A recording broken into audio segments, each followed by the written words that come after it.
오늘 함께 나누실 말씀의 제목은 위로자 되시는 성령님이라는 제목입니다. 같이 한번 따라서 해보실까요? 위로자 되시는 성령님. 1995년 미국의 한 병원에 쌍둥이가 태어났는데요. 그런데 한 아이는 건강한데 다른 아이는 매우 약해서 생존까지 어려운 그런 상태였다고 합니다. 의료진들은 원칙대로 두 아이를 인큐베이터에다가 따로 이렇게 넣었는데 한 아기 상태가 계속 나빠지는 거예요. 심장박동도 불안정해지고 호흡도 점점 약해져 갑니다. 그런데 그때 한 간호사가 조심스럽게 이런 이야기를 했대요. 엄마 뱃속에 있던 것처럼 두 아이를 함께 두면 어떨까요? 처음에는 규정에 안 되는 거기 때문에 서로 이제 반대를 하다가 결국에는 두 아이를 한 인큐베이터에다가 넣었다는 거예요. 근데 놀라운 일이 일어났어요. 건강한 아이가 팔을 이렇게 뻗어서 약한 아이를 안아주더라는 거예요. 그러자 불안정하던 그 아이의 심장박동이 안정이 되면서 호흡과 체온이 회복이 되었다는 거예요. 그래서 이 장면을 구해주는 포옹이라는 이름으로 소개가 되면서 전 세계적으로 이 이야기가 알려지게 되었어요. 그러니까 사람을 치료하는 것은 약과 기계가 사람을 치료하고 있는지는 몰라도 그러나 이 사람의 회복은 관계 속에서 시작이 되더라, 그런 이야기입니다. 이처럼 우리에게 오신 성령님은요, 어떤 문제나 상황을 먼저 바꾸시기보다 성령님이 오신 것은 여러분들의 관계를 통해서 여러분들과 함께 해주시면서 안아주시고 위로해 주시는 가운데 우리를 다시 숨쉬게 하십니다. 다시 힘을 얻게 하십니다. 그래서 성령님은 여러분들이 회복이 되어서 그럼에도 불구하고 다시 일어나 걷고 행하고 열리는 그런 신앙과 삶을 살아갈 수 있도록 우리에게 오신 분이 성령이십니다. 여러분, 성령님은요, 우리의 지금 수많은 상황 속에서 지금도 여러분들을 위로해 주시고 붙들어 주시고 그 상황 속에서도 감당할 수 있는 힘을 다른 것이 아니라 관계 속에서 여러분들과의 만남 속에서 여러분들을 일으켜 주시는 하나님이신 줄로 믿습니다. 오늘 본문은 주님은 떠나가신다, 그러나 보혜사 성령님을 보내주시겠다, 그런 말씀이에요. 주님은 성령님을 통하여 이제는 우리와 함께 하시는 방식을 바꾸신다는 거예요. 이전에는 주님이 우리처럼 육체로 오셔서 우리 이렇게 사람처럼 함께 계셨지만, 그러나 이제는 성령님을 통하여 우리 안에 우리의 마음과 생각과 영을 위로하시며 지켜주시며 우리와 함께 하시겠다. 그러니까 이 성령님은 지금 여러분들의 곁에서 위로자가 되어주시고 붙들어주시는 인도자가 되어주신다라는 말씀인데, 그러면 그 성령님은 여러분들의 어떤 위로와 인도함으로 함께 해주실까요? 오늘 말씀을 통해서 우리에게 보혜사 성령이 오셨음을 여러분 다시 소망하시기를 주의 이름으로 축원합니다. 그리고 이 성령님 안에서, 보혜사 성령님 안에서 여러분 더욱 크고 복된 믿음의 길을 성령 안에서 함께 열어가시면서 하나님의 일을 더 귀하고 소망 있게 이루어가는 여러분들의 신앙과 삶이 세워지게 되시기를 주님의 이름으로 축복합니다. 위로자 되시는 성령님은 첫째, 우리 감정을 회복시켜 주시면서 위로하시는 성령님이시다, 이렇게 말씀해요. 26절의 말씀 우리 다시 읽어보겠습니다. 보혜사 곧 아버지께서 내 이름으로 보내실 성령, 그가 너희에게 모든 것을 가르치고 내가 너희에게 말한 모든 것을 생각나게 하리라. 아멘. 아버지께서 예수님의 이름으로 보내실 성령, 보혜사, 파라클레토스, 이 보혜사는 우리 곁에서 세운다. 그러니까 여러분 곁에 서 있으신, 우리 곁에 서서 항상 도우시는 그런 도움을 의미하는 것인데, 돕는다, 변호한다, 위로한다, 이런 뜻이 들어있어요. 근데 주님께서 성령님을 보내시면서 여러분 능력이 아니라 우리에게 위로를 주시는 보혜사를 보내신다, 이렇게 강조하신 거거든요. 그러면 이 말씀 속에서 지금 우리들이 살아가는 이 사람들에게 진짜 문제가 어디에 있는지를 주님이 보여주고 계시는 거예요. 우리는 능력이 부족해서 문제가 있어요. 우리의 삶의 한계는 능력이 부족해서예요. 우리는 그렇게 생각할지 몰라요. 근데 주님이 보실 때는 더 큰 문제가 우리 안에 이 감정의 무너짐이, 마음의 무너짐이, 이게 더 큰 문제라는 거예요. 그래서 사람은 감당할 어떤 힘과 능력이 없어서 무너진다라기보다는 우리가 미리 포기하는 마음, 좌절하고 또 우리가 흔들리는 이 마음 때문에 우리가 스스로 무너지고 있는 거예요. 근데 성령님이 오셔서, 보혜사 성령님이 여러분 곁에 함께 하시며 우리의 어떤 도움을 주십니까? 여러분의 그 마음을 붙드신다는 거예요. 여러분의 감정을 다시 담대하게 일으켜 주셔서 버티고 이겨낼 수 있게 하신다라는 거예요. 그래서 하나님이 여러분들에게 허락도 하시지만 여러분들의 그 걸음과 삶을 통해서 하나님이 이루어 나갈 수 있도록 밖의 상황보다 우리 안에서의 이 무너짐과 약함을 성령이 회복해 주시면서 다시 일어나 견디고 나아갈 수 있게 하시는 보혜사 성령님, 이 참된 위로자 성령님이 오셨다라는 거예요. 그러므로 여러분이 성령의 위로하심, 여러분의 마음을 붙들어 위로하심, 이 은혜를 성령 안에서 여러분들도 얻고 경험할 수 있게 되시기를 주의 이름으로 축원합니다. 예수님께서 십자가에 달리신 후에 제자들이요 문을 굳게 닫았어요. 문을 굳게 닫고 숨어 들어갔다고 표현하고 있죠.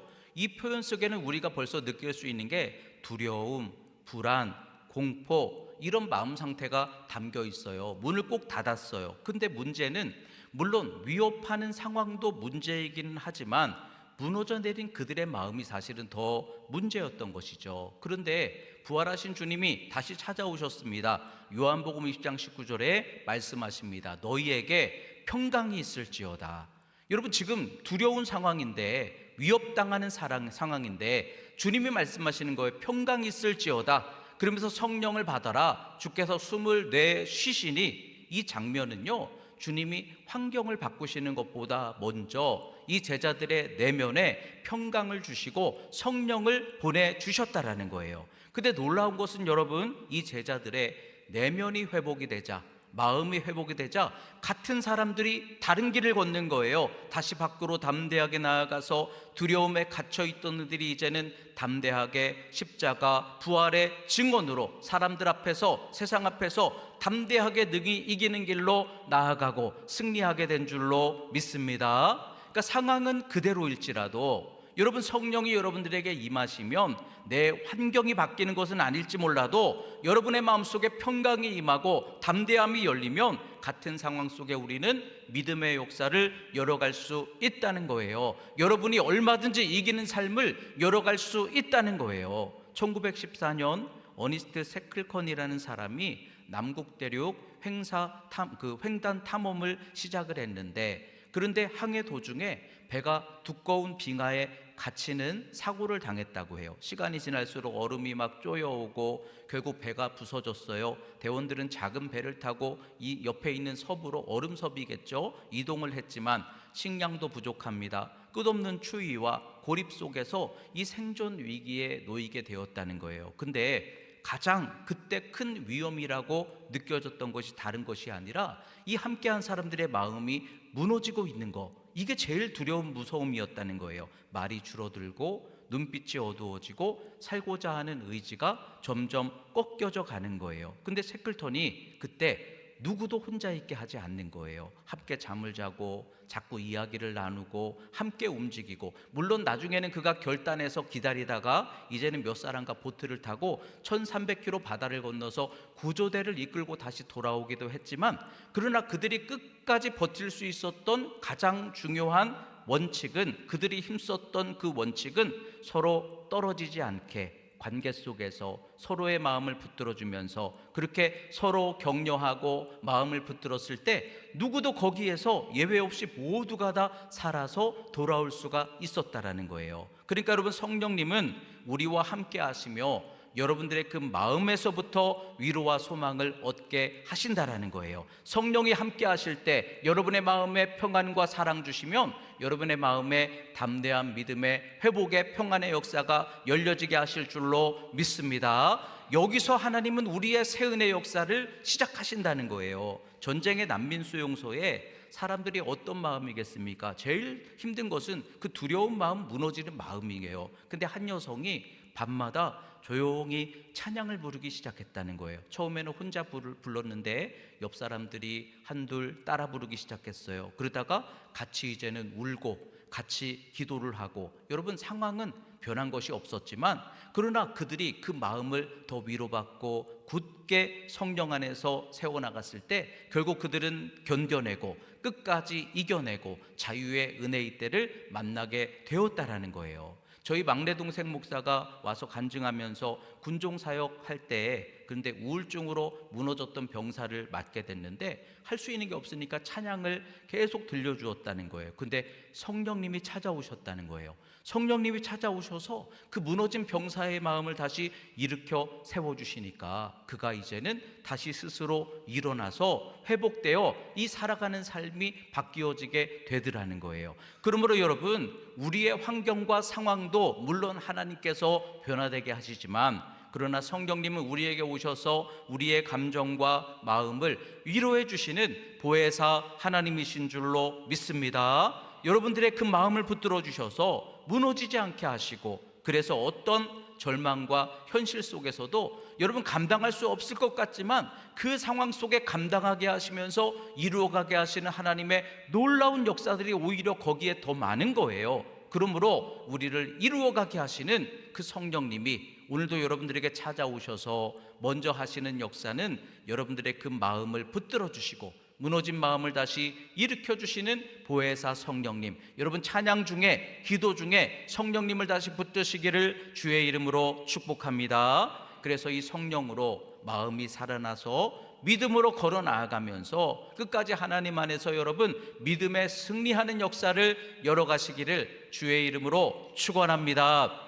위로자 되시는 성령님은 두 번째로 인식을 우리에게 새롭게 하심으로 위로하시는 성령이시다, 그런 말씀이에요. 읽었던 26절 우리 또 읽어보겠습니다. 보혜사 곧 아버지께서 내 이름으로 보내실 성령, 그가 너희에게 모든 것을 가르치고 내가 너희에게 말한 모든 것을 생각나게 하리라. 아멘. 그가 너희에게 모든 것을 가르치고 생각나게 하리라. 이 말씀은 단순히 지식이 떠오른다 그 얘기가 아니에요. 우리가 지금 걸어가고 있는 이 상황과 현실을 새롭게 이해할 수 있도록 인식을 바꾸게 하신다라는 말씀이에요. 그러니까 같은 상황도 여러분 우리가 끝이다, 절망이다 그러면 정말 절망이에요. 근데 같은 상황도 이게 하나님의 인도하심의 과정이다, 이루실 소망이 보인다, 이렇게 바라보면 여러분 같은 상황도 우리는 인식만 달라져도 새로운 길을 걷고 새로운 역사를 이루어가게 되는 줄로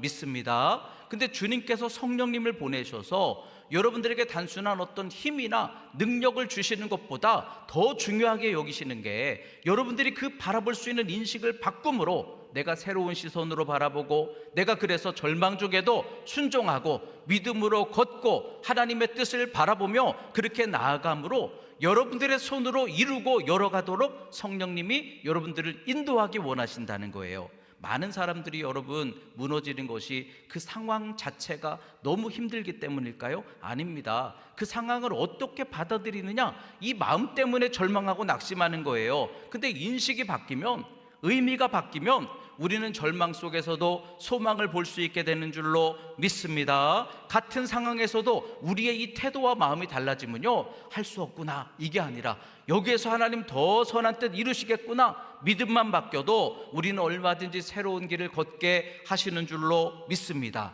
그와 같은 우리를 길로 인도하시려고 보혜사 성령이 오셔서 여러분들에게 인식을 새롭게 볼 수 있도록 깨닫게 하시고 가르쳐 인도하신다라는 거예요. 초대교회 성도들이 복음 전하다가 베드로가 붙잡혔었죠. 그리고 풀려나면서 예수 이름으로 다시는 절하지 말아라 위협당하고 압박을 경험했어요. 현실이에요. 진짜 그게 현실이었어요. 생명이 위협을 받는 상황이었어요. 더 큰 핍박이 올 수 있는 진짜 그런 상황이었어요. 근데 그들이 위협받고 핍박이 올 수 있는 상황에서 성도들이 모여 하나님께 기도하는데, 그런데 여러분 이 기도가 바뀌는 거예요. 이 사람들의 시선이, 인식이 바뀌는 거예요. 하나님, 이 절망의 순간 속에서 어떻게 해야 됩니까? 분명히 그렇게 바라보았을 텐데 그들이 기도하다가 어떻게 바뀝니까? 대주제여 천지와 바다와 그 가운데 만물을 지으신 이시요, 하나님에 대한 고백으로 열려지는 거예요. 여러분, 현실을 바라보다가 여러분들이 눈이 열려져서 이 세상을 창조하시고 지금도 섭리하시고 얼마든지 우리를 능력으로 구원하실 아버지 하나님을 여러분들이 바라보고 확신하게 되면요, 여러분, 현실이 아무리 두려워도 우리는 담대하게 설 수 있다라는 거예요. 그렇게 그 눈을 바꿔주시고 성령이 임하시니 땅이 모인 곳이 진동하였더라, 이렇게 말씀하고 있어요. 그러니까 여러분, 두려움과 핍박 속에서도 성령이 여러분들에게 오셔서 어떤 능력도 주시지만 내가 지금 바라보고 있는 그 인식을 바꿔주시기만 해도 우리는 얼마든지 더 강하게, 담대하게 소망의 길을 걸어갈 수 있다라는 거예요. 그러므로 여러분, 그와 같이 여러분들을 깨닫게 하시고 말씀해 주실 성령님 새롭게 보게 해 주시도록 여러분들 성령님을 소망하시기를 주의 이름으로 축원합니다. 헨리 나우엔이라는 분이 있는데요, 하버드, 예일대, 또 노트르담에서 가르쳤던 세계적인 그런 신학자였습니다. 그런데 겉으로 보면은 성공한 교수예요. 영향력 있는 영성가, 저술가예요. 근데 그 내면에는요, 아주 깊은 곳에 늘 외로움이 있었다는 거예요. 그리고 늘 인정받고자 하는 갈증, 그러면서도 뭔가 만족하지 못하는 그러한 마음, 불안함, 이런 것들이 늘 있었다는 거예요. 그러니까 남들이 볼 때는 성공한 모습인데 자신은 성공하지 못하고 늘 불안하고 만족하지를 못하는 거예요. 그런데 어느 날 그가 모든 것을 다 내려놓고요, 캐나다의 라르시 공동체로 들어갔어요. 그냥 다 내려놓고 거기에서 지적 장애인들을 섬기면서 함께 살아가는 공동체의 삶을 살아가게 되는데, 그 과정에서 하나님이 찾아와 주시는 거예요. 하나님이 그 마음속에 깨달음을 변화시켜 주시는 거예요. 그랬을 때 자기는 늘 그렇게 생각했어요. 나는 다른 사람들을 가르쳐야 되는 사람들, 다른 사람들의 어떤 어려움을 치료해 줘야 하는 사람들, 이렇게 생각하고 있었던 그가 이 인식이 바뀌어지면서 그게 아니라 하나님이 나를 사랑해 주시는, 나는 하나님께 사랑받고 있는 사람, 그리고 나는 하나님께서 늘 사랑으로 치유하시고 회복하시고 붙들어 주시는 사랑받는 사람, 이 인식이 바뀌어지게 됐는데 그 인식의 변화가 자기의 삶을 변화되게 하더라는 거예요. 상황은 바뀐 게 없는데 이제는 나를 좀 증명해야지, 사람들 앞에서 인정받아야지, 그렇게 늘 생각하며 얽매였던 그가 이제는 하나님의 사랑 안에 살고, 이제는 사람들을 섬기는 기쁨으로 살고, 완전히 삶이 바뀌어지게 되더라는 거예요. 공허와 갈증의 삶이 자유와 기쁨의 삶으로. 여러분, 성령님이 이와 같이 우리를 새롭게 되게 하시면 같은 상황에서도 여러분, 소망이, 기쁨이, 감사가 열려지게 될 줄로 믿습니다. 어떤 사람은요, 가족의 중병 때문에 우리 가정의 이 삶이 다 흔들리고 무너지는구나, 이렇게 생각하고 있다가 기도하는데 성령께서 인식을 바뀌어주시니까 사랑하는 이 어려움 속에서 사명을 주신 거구나, 이걸 잘 감당하라고 주신 사명이구나, 고통이라는 것이 우리에게 더 가치 있는 의미를 깨닫게 해주시는 하나님의 과정이구나, 그러면서 사랑을 배우게 되고 사랑을 나누게 되고 더 많은 사랑으로 선한 영향력을 끼치는 그런 삶으로 변화가 되더라는 거예요. 많은 사람들이 현실의 그 한계 속에서 이제는 끝이구나, 열 수가 없구나, 이렇게 생각하다가 성령님이 그 지혜를, 시선을 열어주시니까 아니구나, 끝이 아니라 여기서 새로운 길을 하나님이 여시는 새로운 문의 시작일 수 있겠구나. 얼마든지 우리가 이 시선과 마음만 바뀌어도 어두운 상황 속에 성령님은 여러분들에게 빛이 되게 하시더라는 거예요. 그러므로 여러분, 성령께서 지금 여러분들의 인식을 바꾸어 주시면요, 우리는 같은 상황에서도 마음이 살아날 수 있게 될 줄로 믿습니다. 다시 걸어가며 새로운 의미를 열어갈 수 있게 하실 줄로 믿습니다. 그러므로 내 생각과 이 마음이 흔들리고 무너질 때 여러분, 성령님을 의지하시기를 주의 이름으로 축원합니다. 성령께서 내게 새롭게 바라보게 하심으로 같은 상황에도 얼마든지 그 성령의 위로하심과 또 성령이 깨닫게 하시는 지혜를 통해 하나님의 소망을 보고 하나님의 뜻을 붙들고 나아갈 수 있도록 그 보혜사 성령 안에서 살아가시기를 주의 이름으로 축원합니다. 마지막 위로자 되시는 성령님 세 번째는 우리 존재를 회복시키시며 위로하시는 성령이시더라는 거예요. 26절 우리 한 번 더 읽겠습니다. 보혜사 곧 아버지께서 내 이름으로 보내실 성령, 그가 너희에게 모든 것을 가르치고 내가 너희에게 말한 모든 것을 생각나게 하리라. 아멘. 세 번째로 성령님은 내가 너희에게 말한 모든 것을 생각나게 하리라. 근데 여러분, 이 말씀이 잃어버렸던 말씀이나 잃어버렸던 기억을 생각나게 하시겠다, 그 얘기가 아니에요. 하나님의 뜻을, 하나님의 의미를, 여러분들을 향하신 하나님의 그 뜻과 의미를 생각나게 하셔서 하나님의 약속, 하나님의 계획, 하나님의 역사, 하나님의 작정, 예정, 섭리, 이런 수많은 하나님의 뜻 안에서 여러분이 얼마나 존귀한 어떤 존재인지를 깨닫게 하신다는 거예요. 여러분, 우리가 살아가면서 인생의 고통과 절망은요, 내가 누구일까? 나는 부족해, 나는 실패자, 나는 쓸모없다, 우리는 그렇게 생각하는 거기에서부터 내 존재를 가치 없게 여기며 우리가 인생을 흔들리게 만드는 거예요. 근데 성령님은 우리를 위로하시면서 여러분이 얼마나 하나님의 사랑받는 존재인지, 얼마나 가능성 있는 존재인지, 하나님이 얼마나 많은 은혜와 축복을 약속해 주셨는지, 우리가 얼마든지 능력 안에서 어떤 길을 살아갈 수 있게 하실 것인지, 여러분의 그 존재와 가치를 회복되게 하신다라는 거예요. 그러면 내가 나를 다시 바라볼 수 있게 되는 그 변화 속에서 우리는 얼마든지 내가 일어나면, 여러분 기도하면 하나님이 도와주시고요, 성령이 지혜 주시고요, 감당할 수 없을 것 같은 삶 속에서도 하나님의 뜻을 이루어가게 하시고요, 여러분 우리는 얼마든지 존귀한 믿음으로 주께 은혜 안에서 나아갈 수 있는 소중한 존재들인 줄로 믿습니다. 그것을 성령이 능력만 딱 주시는 게 아니라 여러분들에게 오셔서 가르쳐 주시고 여러분들이 깨닫게 하시고 스스로 일어나게 하심으로 여러분들이 존귀하고 능력 있는 사람으로 살아갈 수 있게 하시는 이가 성령이시라는 거예요. 베드로가 예수님을 부인하고 나는 실패자다, 그 생각에 스스로 무너져 있었어요. 근데 주님이 오셔서 다른 말씀 안 하시죠? 네가 나를 사랑하느냐? 그리고 다시 베드로를 사랑만 물으시면서 일으켜 세워주셨어요. 그러자 그가 회복한 자기의 존재가치, 조금 전까지는 무너져서 난 아무것도 아니다 그랬던 베드로가 이제는 자신의 존재가치를 다시 일으키니까 그것이 그의 방향이 되고 삶이 될 줄로 믿습니다. 그랬을 때 여러분, 베드로는요, 수많은 어떤 그런 도전, 어려움, 그런 상황 속에서 그러나 믿음으로 이겨내고 열어가고 능력의 역사를 이루어가고, 여러분 우리도 똑같다는 거예요. 우리가 스스로 우리가 아무것도 아니라 생각하면 나는 거기에 휩쓸려 살아갈 수밖에 없겠지만, 여러분들이 성령 안에서 하나님의 자녀됨의 권세를 붙들고 하나님이 여러분들을 능력 있게 쓰신다, 이 믿음의 나를 굳게 세우면 여러분들이 바로 길을 여는 사람이 될 줄로 믿습니다. 하나님의 역사를 이루어가는 통로가 될 줄로 믿습니다.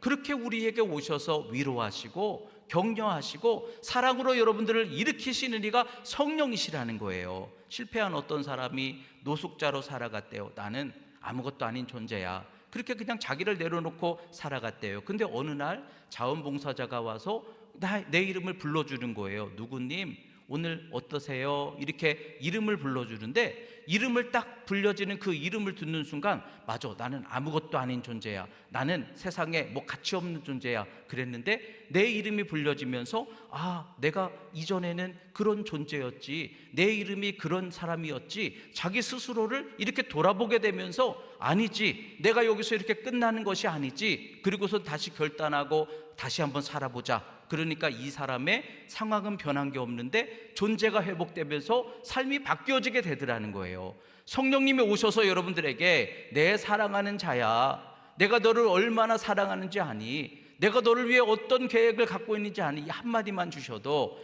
우리는 가치 있게 일어날 수 있게 되는 줄로 믿습니다. 낡은 바이올린이 먼지가 잔뜩 쌓여서 쓸모없는 악기처럼 보였는데 어떤 연주자가 와서 먼지를 닦고 조율을 하고 연주를 하니까 아름다운 소리가 흘러나와요. 그러니까 사람들이 그 바이올린을 바라보는 가치가 달라지게 되는 것처럼 우리가 성령 안에서 여러분 존귀한 가치 있는 여러분들을 향한 하나님의 뜻이 여러분 속에서 하나씩 하나씩 나타나고 열려지기 시작하면요, 우리는 새롭게 될 수 있다라는 거예요. 그렇게 성령께서 우리를 위로하시고 존재를 회복시켜 주시려고, 그래서 우리가 더 쓰임받을 인생이 되려고 두려움이 아니라 담대함으로, 방향을 잃은 인생이 아니라 사명을 향하는 인생으로 우리를 바꾸어 주시려고 보혜사 위로자 성령이 오셨다는 거예요. 그러므로 여러분 능력만 너무 바라보지 마시고 성령님과의 그 관계를 다시 사모하게 되시기를 주의 이름으로 축원합니다. 성령님은 우리의 감정을 살리시고 우리의 인식을 새롭게 하시고 무너진 존재를 회복하셔서 어떤 상황 속에서도 우리가 담대하게 자녀답게 살아가게 하시는 참된 위로자이시다. 그러므로 무너져 있는 그 자리에 머물러 있지 마시고 성령님을 사모하시기를 바랍니다. 그리고 성령님이 주시는 그 위로하심과 붙드심 안에서 혼자는 어렵지만 주가 나와 함께 하시고 성령이 도와주시니 끝까지 우리가 하나님의 뜻을 이루어 나갈 수 있는 그 믿음으로 나아가서 위로자 되시는 성령 안에서 여러분들의 신앙과 삶이 축복으로 힘있게 강하게 세워지게 되시기를 주님의 이름으로 축원합니다. 기도하겠습니다. 하나님 감사합니다. 예수님 십자가 보혈의 은혜로 우리를 구원하시고 오늘도 함께 해주시는 그 은혜에 감사합니다. 성령님, 무너진 우리의 감정과 마음을 이 시간 위로하여 주시옵소서. 두려움과 염려 속에 평강을 열어주셔서 다시 일어날 힘을 얻게 하여 주시옵소서. 성령님, 우리의 생각과 시선을 새롭게 되게 하여 주시옵소서. 상황을 보는 것이 아니라 하나님 바라보고 절망 속에도 소망을 보게 하여 주시옵소서. 성령님, 우리 존재를 회복시켜 주시옵소서. 내가 누구인지 주 안에서 깨닫고 사랑받는 존귀한 존재로 다시 서게 하여 주시옵소서. 그래서 날마다 성령 안에 살아가며 하나님의 위로와 능력 가운데 더 크고 능력 있게 승리하는 우리 성도들의 신앙과 삶이 되게 하여 주시옵소서. 예수님의 이름으로 기도하옵나이다. 아멘.